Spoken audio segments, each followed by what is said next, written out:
డీమార్ట్కి వెడతాం మనకు కావాల్సింది ఏమిటి? చెంచా.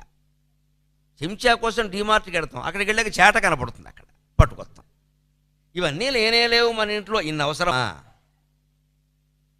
అక్కడ ఏవో తిరుగుతుంటే వాడు సొమ్మేం పోయింది, ఒక 100 పెడతాడు, 100 ఏమిటి 1000 1,00,000 పెడతాడు.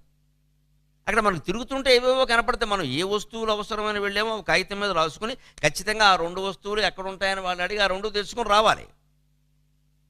అంతేగాని అలా తిరిగామనుకో మొత్తం దుర్యోధనుడు మైసభలో తిరిగినట్టే, ఇంకా జారిపడటం ఖాయం, నవ్వడం ఖాయం. ఆ వస్తువు లేదు, మనం వెంటనే బయటకు వచ్చారు. నాకు మొన్న ఏదో ఒక వస్తువు అవసరమైంది, అది ఎక్కడ దొరకలా. ఐ షేడ్స్ అని ఇస్తారు విమానాల్లో, కళ్ళకి గంతల్లో పెడతారు, లైటింగ్ ఉన్నా కూడా మనం నిద్రపోవచ్చు హాయిగా. అవి నేను ప్రయాణాల్లో వాడుతూ ఉంటాను. ఈ మధ్యన విదేశీ ప్రయాణాలు తగ్గించా, అందుకని ఐ షేడ్స్ ఎవడో ఇవ్వలేదు, లేకపోతే వాడు ఫ్రీగా ఇస్తాడు. అవి ఎక్కడ దొరుకుతాయంటే డీమార్ట్లో ఉంటాయని ఎవడో చెప్పాడు. నేను వెళ్ళాను డీమార్ట్కి. నేను సరిగ్గా లోపలికి వెళ్ళి ఇటువంటివి ఏమైనా నీకు దొరుకుతాయని అడిగాను. వాడు అక్కడ ఉంటే ఉండొచ్చండి చూడండి